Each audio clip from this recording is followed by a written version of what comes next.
That wasn't so bad, was it? Well, except for that one part of the doctor's office. But you passed with flying colors. Now it's time for your instructor, me, to teach you a little bit about how to survive, how to become one of the fittest. Think about the marathon for a minute. Well, maybe not a full minute. It's a long way.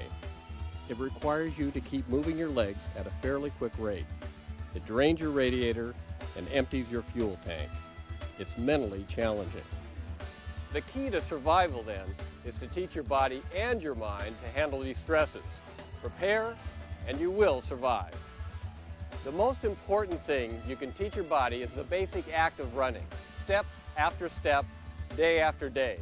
Most of your training will be simply that, easy runs at an aerobic pace, increasing the amount you do week by week over the course of 3 or 4 months. That will build a foundation for your success. Part of that process will be a long run, usually once a week, at a distance that gets progressively longer. There are different opinions about how long the longest run should be.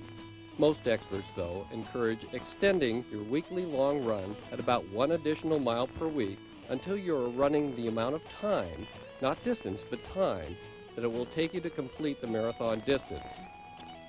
Your training pace will be 10 or 20% slower than your planned marathon pace. So that means a long run in the 22-mile range should keep you on your feet the desired amount of time. Your long run shouldn't be fast. In fact, it should be comfortable enough that you can chat with people you're running with. If nothing else, you'll learn some embarrassing personal things about your training partners as they get too tired to screen out information they normally wouldn't share. One training system popularized by Jeff Galloway encourages runners to take walking breaks during long runs and during the marathon itself. It's not cheating. Giving yourself a periodic walking break can help extend the distance you can run and improve your performance. If you decide to take walking breaks, start early in the run, well before you start to get tired. We've just covered the most important aspects of marathon training. Develop good aerobic strength through lots of easy running, progressively increase your total weekly mileage, and teach your body to go long. Now let's talk about a few other training techniques that can add some zip to your drive. If you say the marathon is a test of endurance, then why on earth are these marathoners doing speed work, running much faster than they will in the marathon?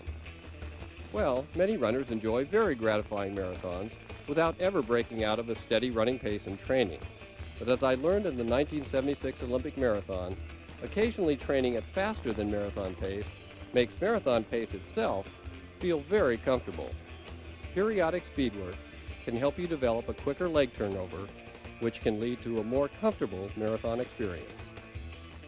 Even if you never visit a track, adding tempo runs to your weekly training can help you improve your leg turnover, so you tolerate faster running. Tempo runs are usually done at about 80 to 85% of your maximum heart rate. The term controlled fast is sometimes used to describe this pace. Fast, but not so hard that your muscles are slowed down by lactic acid accumulation. Tempo runs are usually an inserted 15 to 20 minute upkick in pace during a standard run, but they can also be done as cruise intervals in shorter segments with a short rest between. Either way, they can help a lot. And finally, for the truly fierce, hill repeats. Up the hill at a crisp, steady pace, jog back down, repeat. 5 to 10 of these puppies every week or so will really give you an ability to manage hills on the marathon course. And even if the course has no hills, you'll run stronger on the flats.